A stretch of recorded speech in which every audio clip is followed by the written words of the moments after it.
Hey YouTube, how's it going? It's Trevor here with tkdreamvlogs. Tonight I'm gonna be going at it alone. Katrina's got some personal stuff she's taking care of.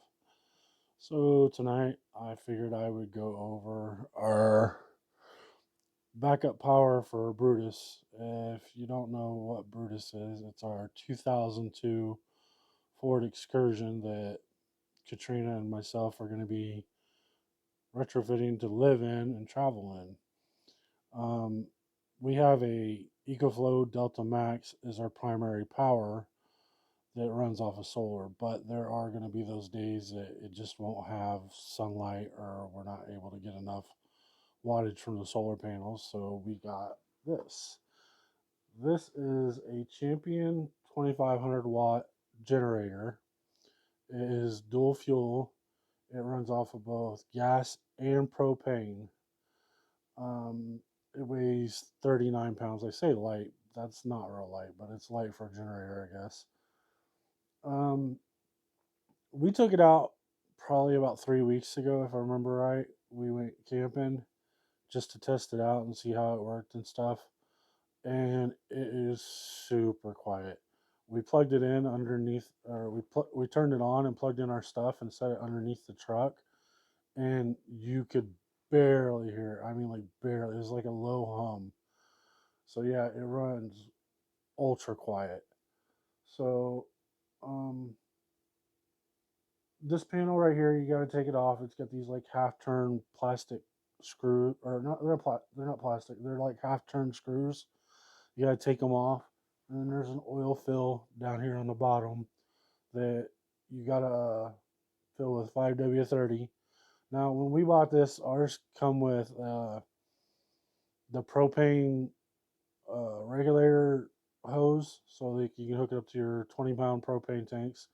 And then it came with a funnel and 1 quart of 20 or no 5W30 oil. The oil, it wasn't even a whole quart, but the quart that they give you filled it up. So if you bought like a quart of 5W30 from like the auto parts store, just watch it. You only want to fill it up just to where the threads are on that oil fill up. On the top, it has an air vent that you want to open and close when you're using it.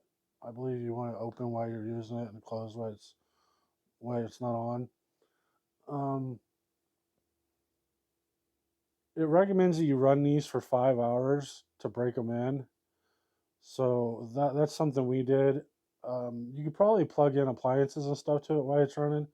But one thing that we need to do that we haven't done yet is after the 5 hours of runtime, you can run it continuously as long as you want, but you need to try to run it at least 5 hours.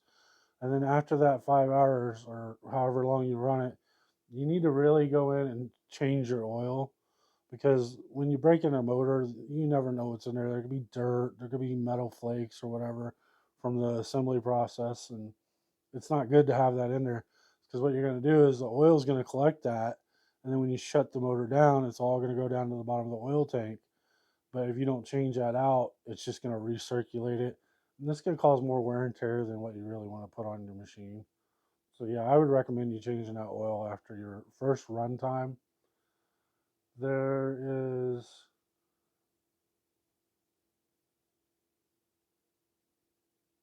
it's oh, it runs on it runs on dual fuel. It runs on gasoline and it runs on propane. On gas, they say that it's 1.5 gallon tank. They say that it'll run for about 11 hours. That seems right. We filled it up and ran it all night and it still got fuel in it.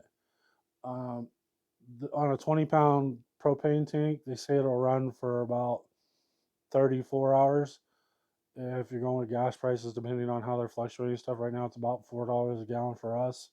So it's cheaper for us to run it on gasoline than it is propane. Um, what else?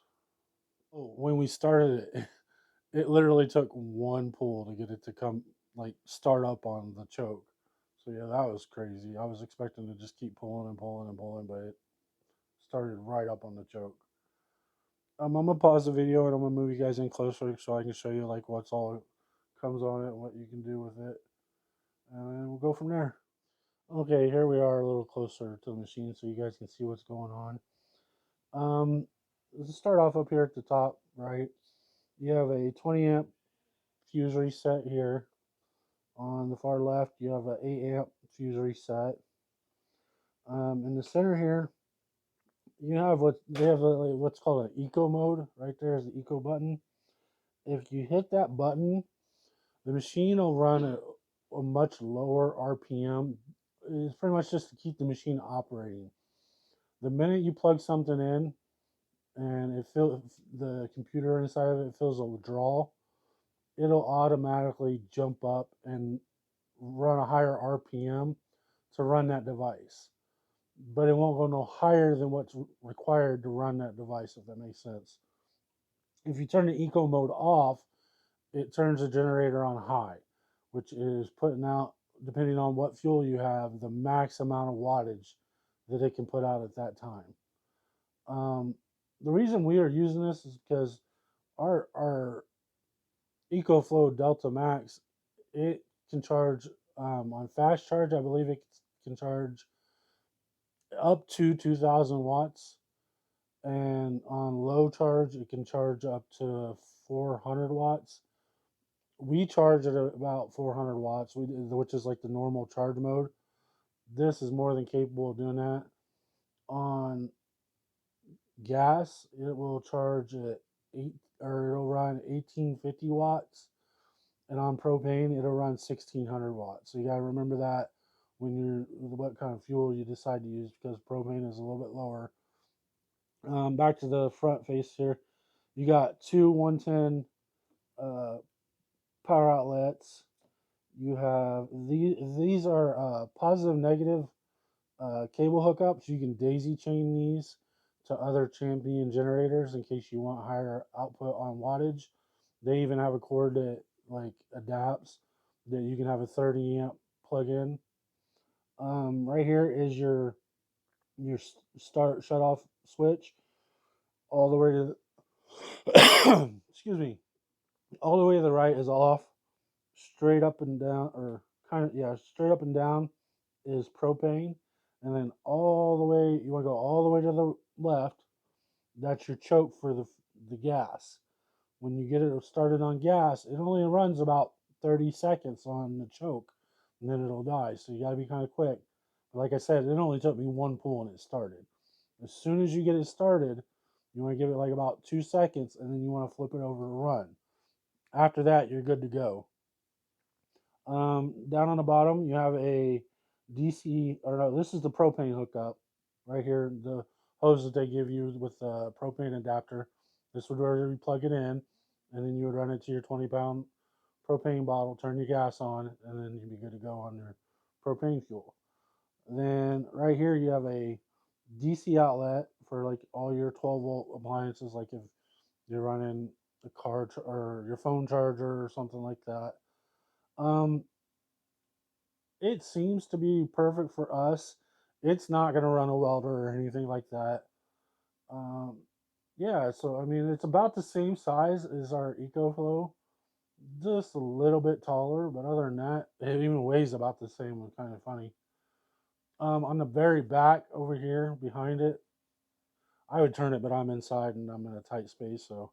But that's where the exhaust comes out, and it's right flush with the back of it. Yeah, it's a pretty good little unit.